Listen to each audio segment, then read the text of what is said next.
Hey guys, it's Jarek120 and doing throwback week. What is it? Blast from the Past, something stupid. So now we have new equipment and everything. Go ahead and take a card. I'm going to be showing you guys tutorials that I think are really good, but probably didn't get quite the exposure I felt they should have. So this is, again, the Biddle Trick. And so you have someone pick a card, put it back in the middle, have them look at it one more time, and you try to tell them, you know what, I'm going to try to get your card to be somewhere in the top 5. You have them say when to stop, and you feel stop. Alright. I feel that your card is somewhere in this pack. So here, hold on to this. Just hold on to it. Chill, relax. Like I said, I'm trying to get your card to be somewhere, one of the top 5 cards. Because when I first got into card handling, it was all about manipulating the cards. And that's what interested me. So, 2, 3, 4, 5 cards. Now, hopefully one of them's yours, but if it's yours, don't let me see it in your eyes, okay? Don't tell me. But 1, 2, 3, 4, 5 cards. One of them is yours, right? One of them. All right, I'm gonna put the rest of it here. Don't need any more. So we got 1, 2, 3, 4, 5 cards. One of them's yours. You picked a card, shuffled it in, split the cards in half, give you the deck, mixed it even more. Finally, we're left with 2, 3, 4, 5 cards. I think this one's yours actually. Right up top. So what you do is you palm it off. Just like that. Got 1, 2, 3, 4 cards. Turn the deck face up, look at it, and spread through to find your card. But what I think may have happened is something a little different. They've put it in upside down. Check it out. That's the Biddle Trick. Let's learn how to do it. Alright, you guys, the Biddle Trick is another great trick that you can do in any given situation with any deck of cards, whether it has additional cards, missing cards, maybe it doesn't have a duplicate, maybe you don't have loops on you. Do this. It's a great party trick with a borrowed deck of cards, or your own, whatever. You have someone pick a deck, pick a card. You're going to have them pick a deck first, you know, hey, pick any of those decks on the table, and then you can do this. And then you have them pick a card. So we're working with the 6 clubs. And what you're going to do from here is control it to the top. You can do the tell them to stop. They put it there. You know, you can do the double undercut. I personally do the pass. That's just me. You know, they'll put it in the middle. I'll let them see it one last time. And that will allow me to do the pass to get it to the top. That's what I did in the performance. So now their card's on top, unbeknownst to them. And what you can do is just start shuffling it up, mixing it up, making sure that their card stays on top. Now there are a ton of false cuts and flourishes and anything in that nature that you want to do that will keep that top card on the top. But it's up to you with how intricate you want to be with it. After a few mixes, after a few cuts, after a few shuffles that keep the 6 on top, you riffle through and you say, tell me when to stop. Stop.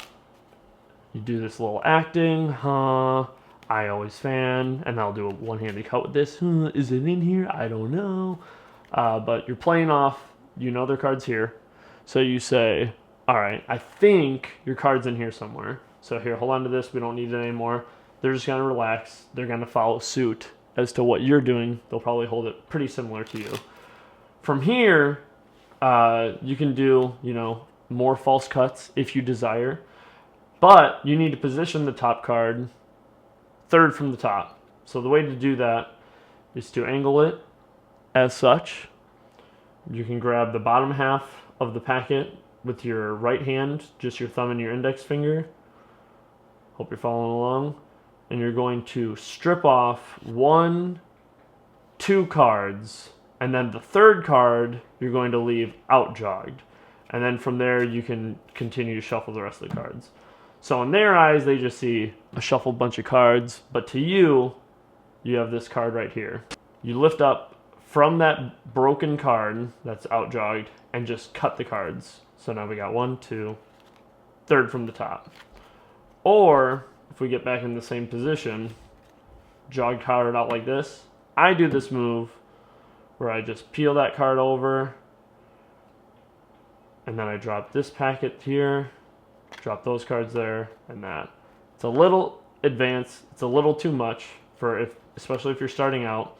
But look back on it, a few months from now if you're just starting out, and try that out. Or you could easily, get a break, start cutting cards down onto the table until you get to the break. Done. Whatever you got to do to get that to be third from the top in a convincing way. So finally, you say, all right. Again, I'm going to try to get to the top 5. So we're going to go 1, 2, 3, 4, 5 cards. Spread through them cleanly. Let them see that they are 5 cards. And you say, all right, I'm going to show these to you, but I don't want to see any sign that it may be your card. You flip them over on top of the packet. 1, 2, 3, 4, 5 cards. Was it in there? They say yes. In that process, you've gotten rid of their card and jacked it to the bottom facing the opposite direction. They don't know that. And so when you give them the cards, now the whole trick is already done.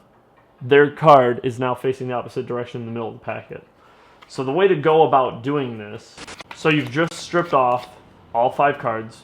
You're in this position, clean, turn them over. You're going to grip the cards to where just the fleshy part of your thumb.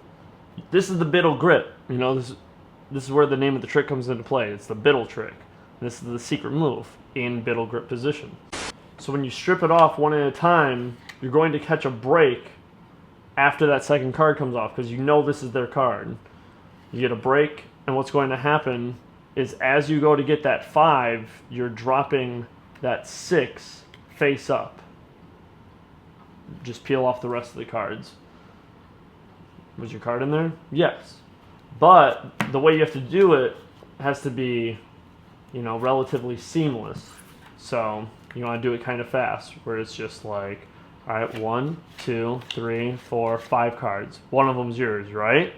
You don't make a big deal out of anything. They won't make a big deal out of anything. Put it back on the top, and then the only move that's left is the same kind of Biddle Grip steal. You have the cards like this, and you count 1, get a break. 2, as you slide this card off, you're stealing this second card. So 2, 3, 4, 5 cards. So just practice doing that. That's really simple. Steal, got a break, get that card, steal it. Now you got 2 cards left, you got 2 cards there, boom, boom. And then you say, all right, I'm going to take what I think is your card, whatever one, pretty arbitrary.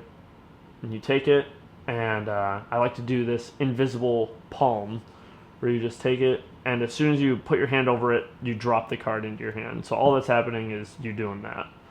But under their eyes, it almost looks like you palmed it off. I think this is your card, but so look, I'll take it. They're just like, what? What happened? 1, 2, 3, 4 cards left.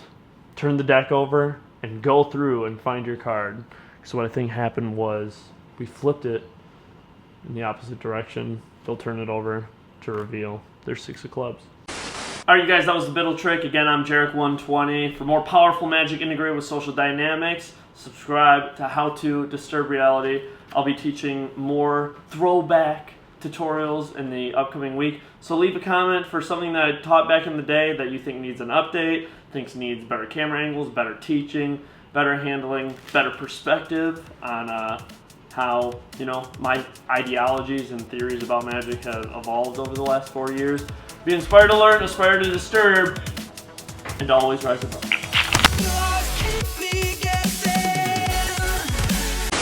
So I'm here with my original California roommates. So you guys, tell me what it's like to be successful YouTubers, man, in the social media game.